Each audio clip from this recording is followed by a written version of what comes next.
ദീർഘദൂര യാത്രയ്ക്കൊക്കെ പോകുമ്പം ഇൻസ്റ്റൻ്റായിട്ട് കൊച്ചിന് കൊടുക്കാനായിട്ട് പറ്റുന്ന ഒരു ഫുഡ് മിക്സ് പറഞ്ഞു തരാം. നമുക്ക് 1 കപ്പ് അവൽ, 1 കപ്പ് ഓട്സ്, ഒരു 10 മുതൽ 15 വരെ വാൽനട്ട്, ബദാം, നോർമൽ നട്ട്സ്, ഇവ ഓരോന്നും സെപ്പറേറ്റ് വറുത്ത് പൊടിച്ചെടുക്കുക.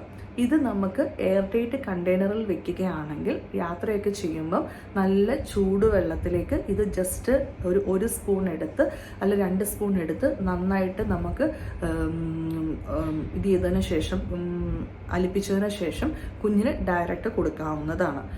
മധുരം വേണമെന്നുണ്ടെങ്കിൽ കൽക്കണ്ടം പൊടിച്ചു ചേർത്താലും മതിയാകും. മധുരം ഇട്ട് കൊടുക്കാതിരിക്കുന്നതായിരിക്കും ഏറ്റവും നല്ലത്.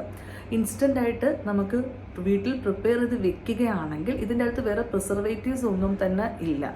അതുകൊണ്ട് 2 ദിവസമൊക്കെ പുറത്തിരുന്നാലും കുഴപ്പമില്ല. നമ്മൾ ഒരാഴ്ചത്തേക്കുള്ളതോ 2 ആഴ്ചത്തേക്കുള്ളതോ മാത്രം പ്രിപ്പയർ ചെയ്യുക. പ്രിപ്പയർ ചെയ്യുന്നത് ഫ്രിഡ്ജിൽ വെക്കുകയും ചെയ്യുക. ബിക്കോസ് ഇതിനകത്ത് പ്രിസർവേറ്റീവ്സ് ഒന്നുമില്ല. ഇത് വേറെ പലതരത്തിലും പ്രിപ്പയർ ചെയ്യാം. നിങ്ങൾക്ക് മില്ലറ്റ്സ് വെച്ചിട്ടും ഇങ്ങനെ പ്രിപ്പയർ ചെയ്യാവുന്നതാണ്. ഇത് പ്രിസർവേറ്റീവ്സ് ഒന്നും ഇല്ലാതെ ഹോം ബേസ്ഡ് ആയിട്ട് ചെയ്യാവുന്നതാണ്. നമുക്ക് റാഗി ചേർക്കാം, തെന ചേർക്കാം, ഈ ചെറിയ ചെറിയ മില്ലറ്റ്സ് എല്ലാം കിട്ടുമല്ലോ. ഇത് മാറ്റി മാറ്റി നമുക്ക് പലതരത്തിൽ ഉണ്ടാക്കുകയും ചെയ്യാവുന്നതാണ്.